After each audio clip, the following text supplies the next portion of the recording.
Marjorie, Marjorie, काय झालं? कसला विचार करतेस एवढा?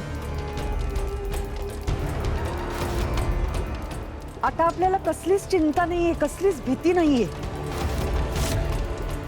ती महागौरी देखील आपलं काही वाकडं करू शकली नाही. आणि ती मीरा, तिला तर आपण भावनेच्या जाळ्यात अडकवून आपल्याला जे साध्य करायचं होतं तेच केलं. मंजिरी, एवढा बेफिकीर राहून चालणार नाही. तू हे सगळं अगदी चोख पार पाडलंस, पण मला अजूनही अडथळा दिसतोय. काहीतरी घडतंय, स्पष्ट दिसत नाहीये, पण तुझ्या विरुद्ध काहीतरी योजना आखली जातीये. माझ्या विरुद्ध योजना त्या तर कायमच आखल्या जातात. आणि ते कोण करतं हे आपल्याला चांगलंच माहितीये. मीराशिवाय दुसरं कोण असणार आहे?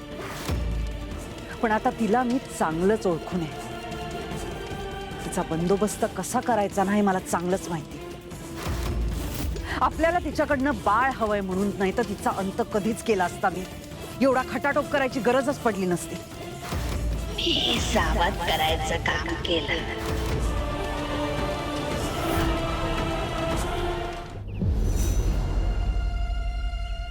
मीरा, मला मंजिरीबद्दल बरंच काही कळलंय आणि मला माहितीये की तुलाही या सगळ्या गोष्टी माहिती आहेत. मंजिरीच्या विरोधात तुझं लढणं, तो खडा, त्या कवड्या, बरंच काही कळलंय मला. भीती फक्त एका गोष्टीची वाटते. तू आणि मंजिरी, म्हणजे असं असेल याची शक्यता खूप कमी आहे, पण मला खात्री करून घ्यायची. तुम्ही दोघे एकत्र मिळून. आत्या, काहीही बोलू नका. हे बघ, चिडू नकोस. बरं, जाऊ दे.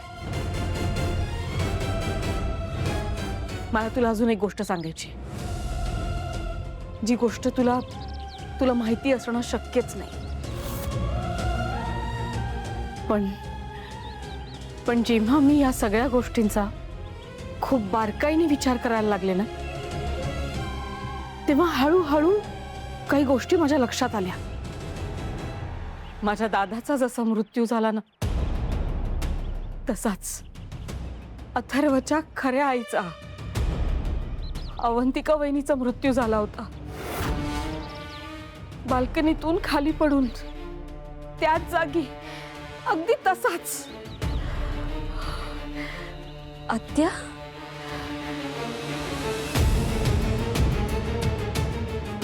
हो, हे खरं आहे.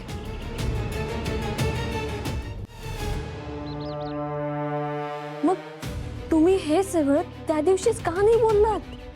तेव्हा मी एवढा विचार नव्हता केला, कारण दादाचं हे असं अचानक जाणं माझ्यासाठी अनपेक्षित होतं. ठीक आहे, मला सांगा, माझ्या खऱ्या सासू सोबत नक्की काय झालं होतं? दादाचा आवाज ऐकून आम्ही त्या दिशेने धावलो आणि वहिनी तिथे पडलेली होती. दादा तिच्या नावाने खूप आरडाओरडा करत होता, तिला हाका मारत होता, तिला हलवून बघत होता, पण वहिनी त्या आधीच गेली होती. आम्ही विचारलं दादाला काय झालं, तर तो म्हणाला की ती बाल्कनीमध्ये केस विंचरत उभी होती आणि त्याने तिला पडतानाच बघितलं. पण त्यावेळी घरात मंजिरी सुद्धा होती. म्हणजे मंजिरी दादासाहेबांची पहिली बायको जिवंत असतानाच या घरात आली होती?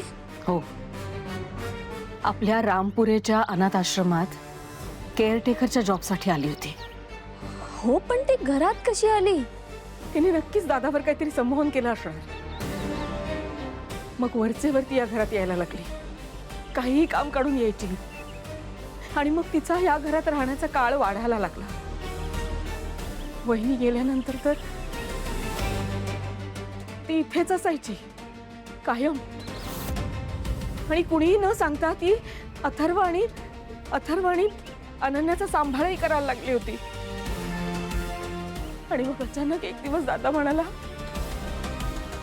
मी मंजिरीशी लग्न करतोय, मुलांना दुसरी आई मिळेल. माझी अवंतिका वहिनी गेली आणि हे माहेर माझ्यासाठी सासर वाटायला लागलं. आत्या, पण तुम्ही सासर सोडून इथे? मीरा, हौस नव्हती ग मला इथे यायची.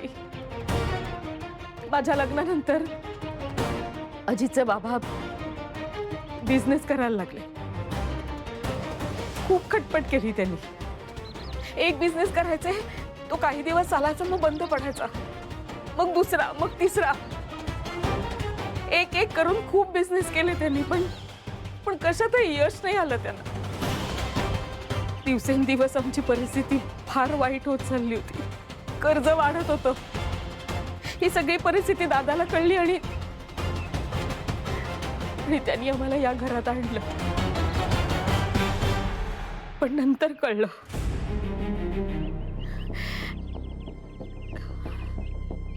की हा निर्णय दादाचा नव्हताच, अवंतिका वहिनीचा होता. अवंतिका वहिनीने सुचवलं होतं दादाला आम्हाला या घरात आणण्यासाठी. एक बाई आपल्या नंदेसाठी इतकं करू शकते. पण माझी वहिनी खूप चांगली होती.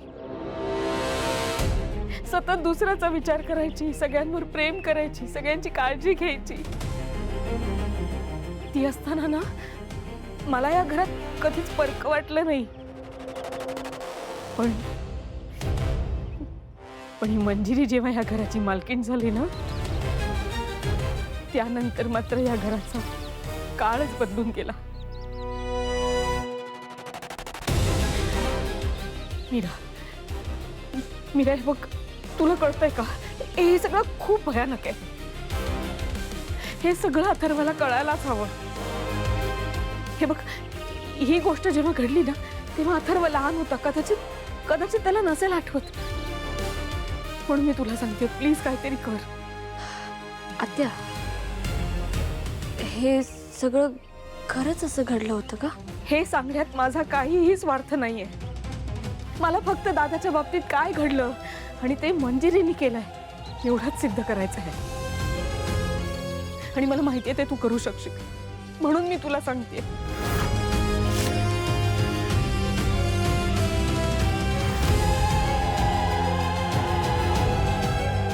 अच्छा, या दोघी माझ्या विरुद्ध योजना आखतायत. हरकत नाही.